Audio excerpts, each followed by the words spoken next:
My question is, ప్రతిపక్ష నాయకుడిగా రేవంత్ రెడ్డి ఎవరెవరైతే ఐఏఎస్ ఐపీఎస్ అధికారుల చేతిలో ఇబ్బందులు పడ్డారో వాళ్ళ భవితవ్యం ఎలా ఉండబోతుంది ముఖ్యమంత్రి అయిన తర్వాత? ఖచ్చితంగా పేర్లు కూడా కావాలంటే పేర్లు ఇప్పటికే మీరు ఒక ప్రభాకర్ రావు గారి పేరు చెప్పారు, స్టీఫెన్ రవీంద్ర పేరు గతంలో చెప్పారు, మరికొంతమంది ఐఏఎస్లు ఐపీఎస్ల పేర్లు చెప్పున్నారు.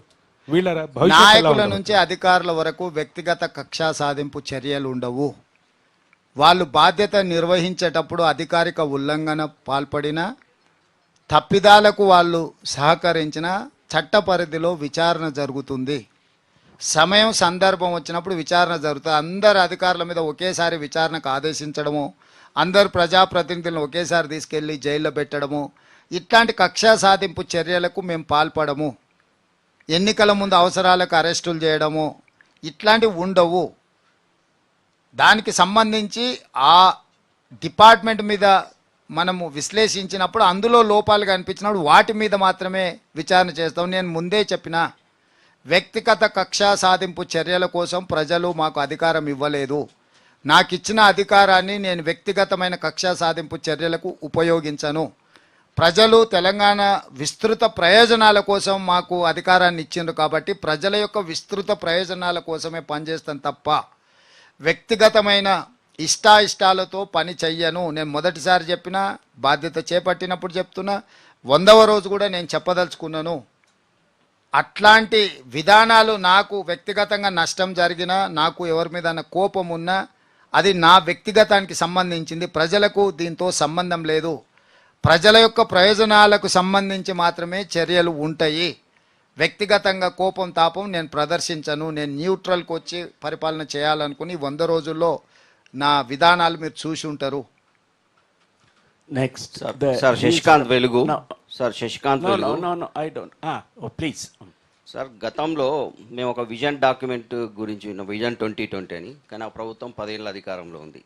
మీరు కూడా నిన్న మేము 10 ఏళ్ళ అధికారంలో ఉంటామన్నారు. కానీ మీరు వైబ్రెంట్ తెలంగాణ పేరుతో 2050 దాకా డాక్యుమెంట్ ఒకటి రూపొందిస్తామన్నారు. ఏంది మీ ఆలోచన? అంటే 10 ఏళ్ళ గురించి చెప్పాలంటే 94 నుంచి 2004 వరకు తెలుగుదేశం పార్టీ 10 ఏళ్ళ అధికారంలో ఉంది. 2004 నుంచి 2014 వరకు కాంగ్రెస్ పార్టీ 10 ఏళ్ళ అధికారంలో ఉంది. 2014 నుంచి దాదాపుగా 2023 డిసెంబర్ వరకు బీఆర్ఎస్ అధికారంలో ఉంది. 2024 నుంచి 2034 వరకు లేదా 35, ఎందుకంటే 2029లో ఎన్నికలు వస్తాయంటున్నారు. సో అక్కడి వరకు 10 ఏళ్ళు మేము అధికారంలో ఉంటాం. కానీ మా రోడ్ మ్యాప్ అనేది అనదర్ 30 ఇయర్స్కు ఉపయోగపడే విధంగా 100 ఇయర్స్ డెవలప్మెంట్ని 30 ఇయర్స్లో ప్రణాళికబద్ధంగా డెవలప్మెంట్ చేయడానికి ఇప్పుడు మీకు మాస్టర్ ప్లాన్ ఉంది.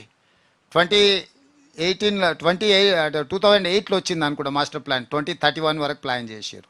సో ఒక మాస్టర్ ప్లాన్ ఏది చేసినా, ఒక విజన్ డాక్యుమెంట్ ఏది చేసినా భవిష్యత్ అవసరాలను దృష్టిలో పెట్టుకొని చేసేది. మేము వైబ్రెంట్ తెలంగాణ 2050 కూడా అప్పటి వరకు ప్రణాళికబద్ధంగా మన బడ్జెట్ ఆదాయాన్ని కానీ, మన పెట్టుబడులను కానీ, మన అభివృద్ధి విధానాన్ని దృష్టిలో పెట్టుకొని ఒక మెగా మాస్టర్ ప్లాన్ తయారు చేస్తున్నాం. ఎవరు వచ్చినా కూడా ప్లేట్ మీల్స్ కింద అప్పటికప్పటికి అడ్హాక్ డెసిషన్స్ చేయకుండా ఒక ప్రాపర్ విజన్ ఇవ్వదలుచుకున్నాం. ఎవరు వచ్చిన అధికారంలోకి మేమే 10 ఏళ్ళు నేను ఎక్స్పెక్ట్ చేస్తున్నాం. మీరు అందరు కలిసి 20 ఏళ్ళు ఇచ్చారు అనుకో, వద్దంటమా? అనం కదా, నాకు వయసు ఉంది, ఓపిక ఉంది కదా.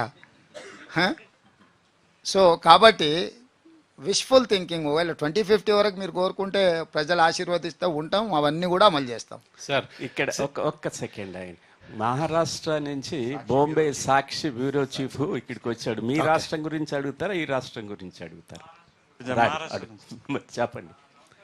చెప్పండి. నేను శ్రీనివాస్, సాక్షి బ్యూరో ముంబై నుంచి. ముఖ్యంగా మీరు ఇప్పుడు మాట్లాడని విన్నాను, దుబాయ్ కావచ్చు, ఇతర దేశాల నుంచి వెల్ఫేర్ కమిటీ ఏర్పాటు చేస్తారు. కానీ మన వలసలు ఉన్న ముంబై కావచ్చు, పేదలు తెలంగాణ నుంచి కూలీలు, ముఖ్యంగా పాలమూరు కావచ్చు, ఉమ్మడి కరీంనగర్ కావచ్చు, అన్ని జిల్లాల వాళ్ళు కూలీలు అత్యధిక సంఖ్యలో ఉన్నారు. అలాంటి వారి కోసం మీరు ఏమైనా సంక్షేమ పథకాలు కావచ్చు, లేదంటే ఇప్పుడు ఉన్న సమస్యల గురించి కావచ్చు, ఎప్పుడు ఏ ప్రభుత్వం ఆలోచించడం లేదు. అక్కడ జిల్లా పరంగా చూస్తే ఉమ్మడి జిల్లాలు ఎన్ని ఉన్నాయో అక్కడ ముంబైలోనే తెలంగాణలో ఒక జిల్లా అంత ప్రజలు ఉన్నారు. దాని గురించి మీరు ఏమన్నా? అంటే ఉపాధి హామీ పథకాన్ని తీసుకొచ్చిందే వలసపోయిన వాళ్ళను వెనక్కి తీసుకురావడానికి.